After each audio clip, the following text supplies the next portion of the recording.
Bobby Wagner, the Cowboys, reportedly in contact with Bobby Wagner. And by the way, Bobby Wagner has said that he didn't even hear from the Seahawks that he was being released, which is odd because he represents himself. That's what I was going to say, yeah. And that really is, that's the ultimate reminder, though, that the moment they are done with you, they are done with you. They love you as long as they need you. The moment that they no longer need you, you are worthless to them. You are just another used piece of the machine that gets thrown onto the scrap heap.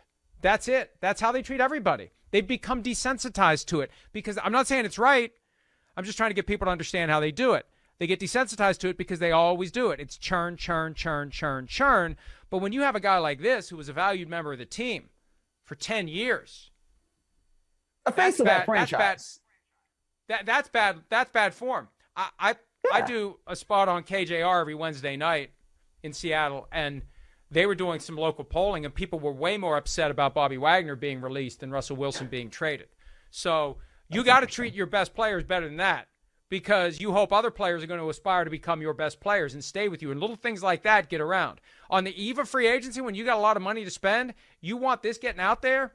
That may make guys think a little bit differently about Seattle. Then again, money talks, but you still want, what you want to be able to do in free agency is win the ties. You want to be able to get the guy without having to pay $1 more. This is the kind of thing that causes you to not win the ties. Yeah, and it's honestly, I find it to be very bizarre, Bobby Wagner said it himself. He spent so many seasons there. And the fact that he was the face of that defense, he got that defense from the transition from the Legion of Boom that won that Super Bowl, that got back to another Super Bowl, and frankly probably should have won another Super Bowl if they just hand the ball off to Marshawn Lynch.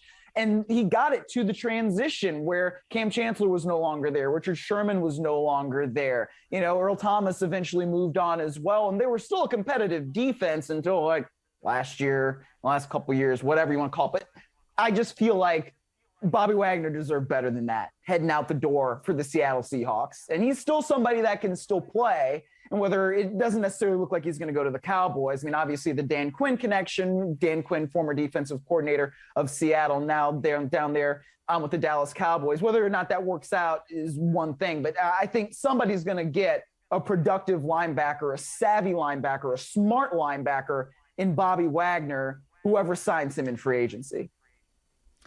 Yeah, and we'll see where he goes. And, the challenge for him is, and this would be difficult to do.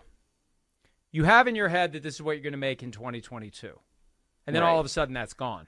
Yeah. The options that are going to be available to you are for dramatically less than what you were supposed to make. That takes a while to come to terms with it. I remember when Marvin Harrison ended his playing career, it happened under circumstances where the Colts released him when he was due to make $9 million, which was top of the market then for receivers. He just was done. He wasn't going to play for anyone else for less than $9 million. He had it in his head that that's what he was earning, and he was not going to play for a penny less. He wasn't going to go back to the Colts for a penny less. He wasn't going to anyone else for a penny less. So that's it. I'm done. See you later. I think with Bobby Wagner, if you're not going to get something close to what you're already going to make, you just sit back and wait and see how free agency plays out before you make your decision. Because maybe Tom Brady does go to San Francisco. Then all of a sudden the 49ers look a lot more attractive. So there's a lot of other pieces that can fall together and give you a path to what could be an opportunity to win your second Super Bowl and get to your third Super Bowl and further cement your Hall of Fame qualifications, although I don't think he needs another Super Bowl win to get to Canton. Hi, I'm Mike Tirico, and thanks for watching. Make sure to hit subscribe for the latest news and highlights from NBC Sports.